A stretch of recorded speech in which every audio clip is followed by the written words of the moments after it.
Hello, welcome to my collective manga haul for the month of July. This will be just all the manga I get throughout the month. I haven't done one of these in a while, and honestly, I haven't been getting much manga, so I don't know how long this video will be, but yeah, I'm kind of just focusing on pre-orders and new releases. So let me know if you prefer a longer format, want to hear me talk about the books a little bit, or if just a short will suffice like I've been doing the past couple months. But yeah, let's just get into it. First, I have a little bit of a haul from Barnes& Noble. Honestly, I've just been buying manga from Barnes& Noble, also, which is like very weird of me to say, but honestly, they've been coming through with the deals lately. This particular stack I got, they had like triple points if you're a member, so basically, if you spend $33, that's like $5 back. And they had like a 25% off manga sale randomly, and they keep having these pre-ordered 25% off sales, or they're like 15 and then they stack with the membership if you have the membership. So stuff is rounding out to be about like Right Stuff prices anyway. So yeah, I don't know, I'm like team Barnes & Noble now all of a sudden, but I'm definitely happy about it. So yeah, first we have volume 5 of Blue Box. I think I've read up to volume 4 on the Shonen Jump app, so I'm getting into some new content, so hopefully I'll be able to do like a reread and then start continuing because these volumes are coming out really quickly from what I've seen. Then I got volume 3 of Beast Complex. I haven't read volume 2, but I'm gonna read 2 and 3 together because this is all that's out so far. I don't know if it's completed or if the author plans to release more of this story, because this is kind of like a continuation after Beastars, but not about Haru and Legoshi. To my knowledge, it's like other side stories. At least that's what volume 1 was. But I'm excited to experience more of this world. I haven't finished Beastars yet, though. I'm still holding out. I don't know if I'm going to do a full reread of that one, because I think I'm like a couple volumes behind that I was saving to read to the end, but we'll see. Then I got volume 5 of Wandance. I'm really enjoying this series. It's about hip-hop dancing and a guy that's kind of coming out of his shell, trying to find some interests, make friends, stuff like that. And the art is gorgeous in this one, so I highly recommend. And I just noticed the little thing on this person's hat right here. Mood. And then we got the last volume of Dr. Stone, volume 26. I have not read this yet, please no spoilers, but I've heard so much like negative opinions about the ending to the series that I'm kind of like putting it off.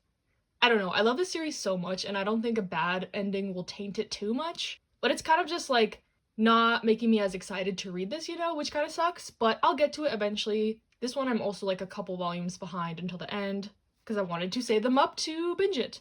But I might reread this series too. Who knows? I'm in the mood to like reread some of my older loved series. Then I got volume 6 of Alice in Borderland. I wish the releases for this were faster because I want to finish the manga so I can watch season 2 of the drama. But I am loving the manga so far, and we're getting into content past the first season, so it's like all new and really exciting. And then I got Omnibus 11 to 12 of Tokyo Revengers. I am caught up to this point for Tokyo Revengers, so excited to read more. This is past where I've watched in the anime. And at the beginning of the year, I told myself I wouldn't buy like new volumes unless I was caught up with the series. So I did a no-no with all those other ones. I think for Wandance, I've only read the first 3 volumes, but this one, the only one I'm sticking to my rule with, I guess. But yeah, excited to get into this one. Another one I wish would release a little bit faster since the series is already complete in Japan, but I'm not too mad about it. And then the last thing is not manga, but I got volume 4 of Lore Olympus in the exclusive Barnes & Noble edition. The regular version of volume 4, I do not like that cover at all, so I'm happy I was able to get this one. If you know, you know. But yeah, I'm caught up with this like in the weekly chapters. So I actually haven't like physically read my volumes of this. They're more like collector's purposes, but maybe, again, when I feel like rereading the series, I'll definitely reach for the physical volumes. So yeah, that's all I have for today, and I'll see you in the next clip. Hello, I have one package for today from Right Stuff. I honestly don't know the last time I ordered something from Right Stuff, but their birthday sale is going on right now and they keep sending me coupons, so I figured I could order some of my new in-stock stuff.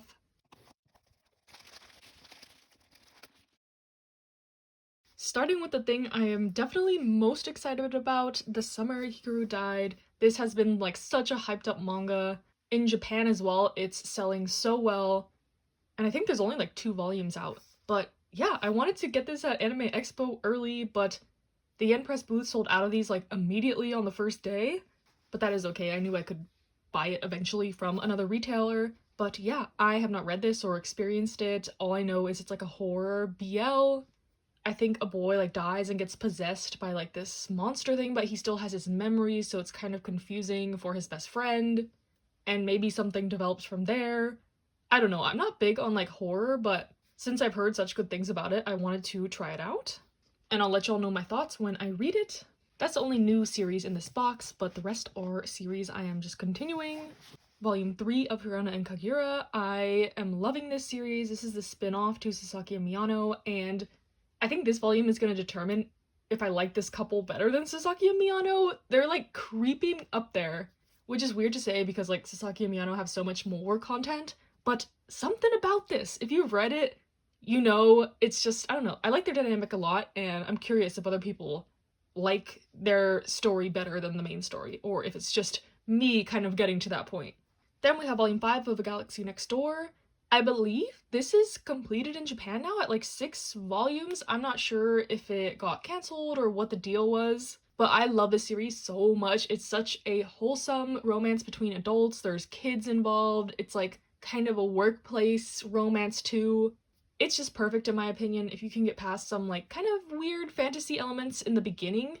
But yeah, I really love this manga and this couple, and I'm sad it's ending soon apparently. Then I got volume 9 of Dress Up Darling, another series I love. Not much progression in the romance lately, but I just love these characters a lot, and that doesn't really bother me. That nothing's like really coming to fruition on that side of things, but I'm curious if this is gonna have like a Komi moment. If you're caught up with Komi, you know, like it's a slow burn, but once they like really get into it, it's like amazing. So I'm kind of waiting for that with this, but I won't be like devastated if it never happens. Next, I have volume 18 of Toyopop Hanako-kun. I broke my rule with this one as well. I'm like a couple volumes behind, but I found the series is really good to binge. I need to figure out like where the current arc ends, or if this is like starting a new one, because that's how I like to read the series, in arc chunks. And the volumes come out so fast that it's like not that hard to wait to do that. And then I got volume 4 of A Condition Called Love. I swear this manga is my new obsession. I love it a lot, even though the main male lead is like the biggest red flag of red flags. I really like it. I like their dynamic. I like the characters. It's something a little different, and I can't wait to read more. And other than the Red Stuff box, I got a couple more volumes from Barnes & Noble. First is volume 1 of Like a Butterfly. This is by Shimori Shida, the duo that did A Sign of Affection and Shortcake Cake. I actually have read this a long time ago, scanned, and I don't remember like much about it other than it's just like a cute high school romance. So I'm curious to see what I think about it now in the present, because I think I gave this like a 9 out of 10 or something on my anime list, so teenage me definitely thought it was good, so I'm eager to try it out again. And I'm not sure where this falls in terms of like the timeline of their manga, like if this came before Shortcake Cake or after. So also curious to see like kind of how their writing style has evolved since I've read their other series more recently. And then lastly, we have volume 7 of Cherry Magic, probably my favorite ongoing BL series. And they are speeding up the release for this so much, and I'm so happy. I think volume 8 comes out like in August already. But yeah, love the series if you want a office workplace romance with a little bit of fantasy and just wholesome goodness, cuteness overall. Yeah, love it. Love Cherry Magic, and it's also getting an anime, which I'm really excited about because I actually got into the series through the drama. The drama adaptation is really good. It's on Crunchyroll. Highly recommend. So I have hopes for the anime to be a good adaptation as well. But yeah, that is all for this clip, and I'll see you in the next one. Hello, welcome to the last clip of this haul. It's actually a little bit into August already, so I guess I'm kind of cheating, but as you can probably hear in my voice, I have been extremely sick for like the past 2 weeks, so I couldn't even get out of bed to film some clips. But we're back. Hopefully y'all don't mind that this haul will be a little bit delayed, but yeah, I got a couple packages. 2 from Barnes & Noble. Just continuing my Barnes & Noble love, I guess. They had another sale, like 20% off manga and graphic novel pre-orders, and then it stacked with the membership, so it was like 30% off. And Barnes & Noble like sends you stuff when they're ready to like release. They don't like hold your whole package. They bill you when the stuff gets shipped out. So I don't know. I've just been obsessed lately, as we can tell. But yeah. The only issue is it's a little bit of a waste that they like send individual volumes in their own packages in terms of like the ecological, environmental impact, but it is what it is. And the first volume I got is volume 5, In the Clear Moonlit Dusk. Glad the releases for this is pretty fast. I like this series. The art is gorgeous, but I think I don't love it as much as other people do. I don't know. I think the story is cute and nice, but I'm waiting for something spectacular to happen, if you know what I mean. And maybe that'll change my opinion into really loving this series as opposed to just liking it. And another pre-order I got, volume 5 of Crossplay Love Otaku X Punk. This is just a really fun rom-com comedy manga that involves cross-dressing, and I think it's pretty respectful in its portrayal of that kind of topics, so I like it a lot.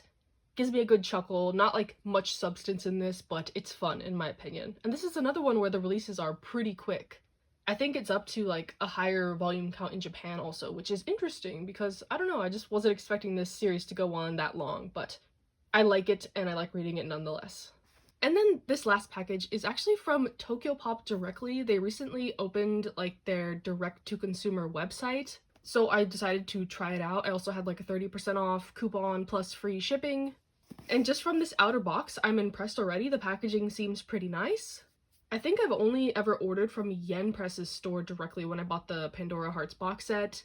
And to my knowledge, only 7 Seas has its own store as well. So it's interesting to see publishers kind of branching out into having their own stores directly instead of us buying from Barnes & Noble, Right Stuff, etc. I'm sure it's more profitable for them this way, but let's see how it is.